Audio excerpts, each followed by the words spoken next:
What's up, world? This is really the fifth. This is your man Mo. Got my man Hill in the building. Yo, yo.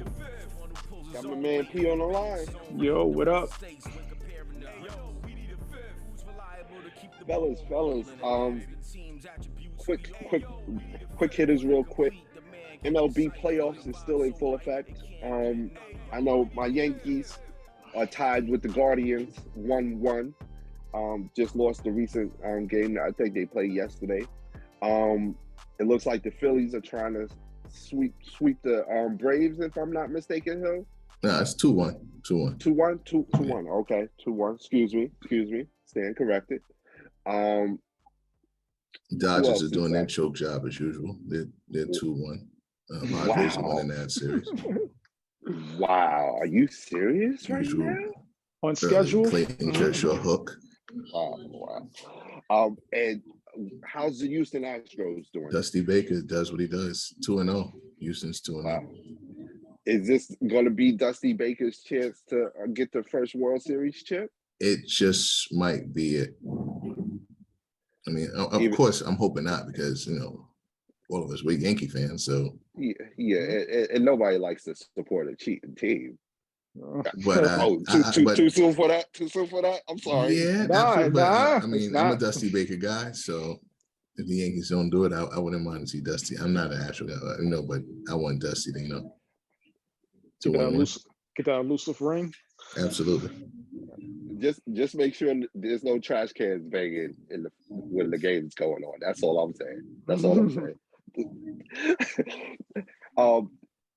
NFL Week 5. Mm-hmm. Hill, talk to me. What's going on with the NFL? A quick review, I guess you want to say, starting in London, the Giants knocked off Green Bay. Wow.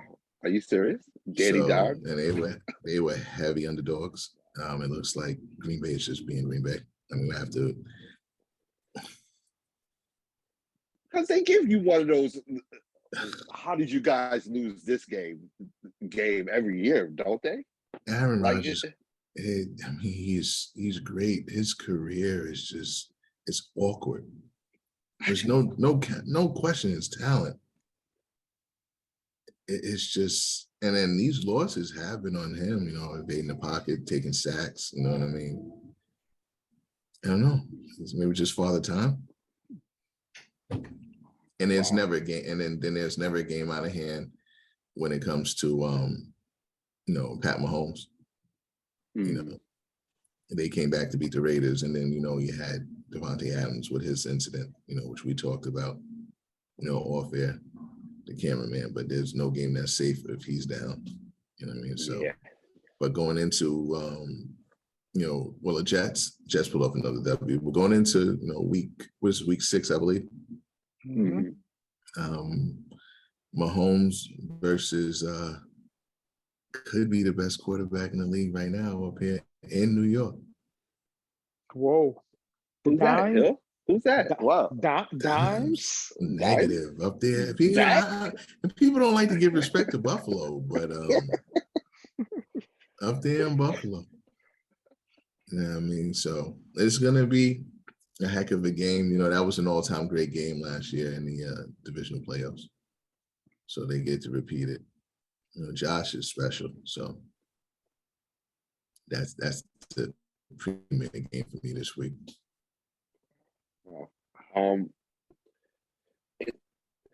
And I just want to mention this real quick, and we're not going to spend too much time on it.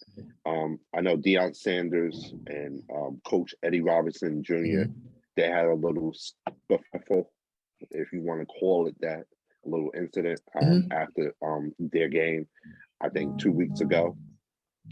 And whatchamacallit, at the time, Coach Robinson was saying that, hey, Deion is not swag.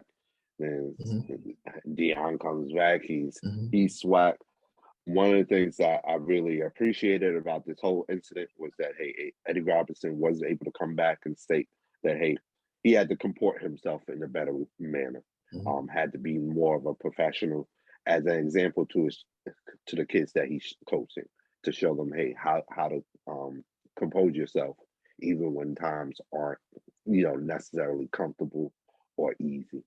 So, and he made a statement to that effect, and I think that's big. We often talk about when people get into conflict um, and can't work it out and are automatically disagreeable, and the other side is um, the devil reincarnated.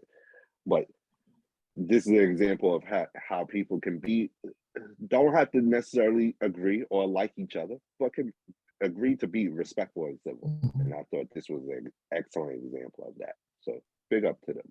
Both of them. I think with that situation, had a good recipe of showmanship versus immediate success of Deion Sanders, legacy son with Eddie Robinson Jr. And just the simple fact of this man's taking over the SWAC by storm. And his son is possibly a Heisman Trophy candidate. So it's just so much Eddie was dealing with during that time. I guess was he felt that Deion should have sat on the ball with the last maybe 20 some seconds left and said, you're gonna get your son hurt doing things of that nature. But it's just success brings jealousy. Eddie's 3-3. His father's legacy is, unmatched. But Deion is 5-0. Like I said, his son's a superstar, and all that swag comes with Deion. So there's some type of aura and jealousy that comes with that. Whether Eddie wants to admit that, who knows? But I don't think he should have ran a play at the end either. But listen, that's just Deion. That's Flash. You know what I mean? Deion said, you asked for us to be your homecoming game, and this is what we're going to bring you. You know what I mean? So I didn't have a problem with Deion's actions, nor did I have a problem with Eddie's reaction. You know what I mean? So it's like, if that's how Deion wants to play it, that's how I play. I'll play it to the end. But at the same time, you're going to put your son in jeopardy doing things of that nature. And I don't have a problem if they told me, they felt like they want to rush him at the end. And that's how cheap shots happen. But I think Deion understands that. So if you're going to run a score up, then, guys block, because they're going to take a cheap shot, at my quarterback, which is my son. So, but interesting dynamic. They seem to pretty much, work it out. Winning tends to do that. You know what I mean? If you know what I mean? Yeah, So. yeah. It's a great medication. Yeah. Hey guys, don't forget to hit us up on social media. We're on Facebook, TikTok, Instagram, YouTube. Obviously, don't forget to subscribe, hit that notification button so you know when a new show comes out, or email us directly at weneedthefifth@gmail.com. We want to hear from you guys.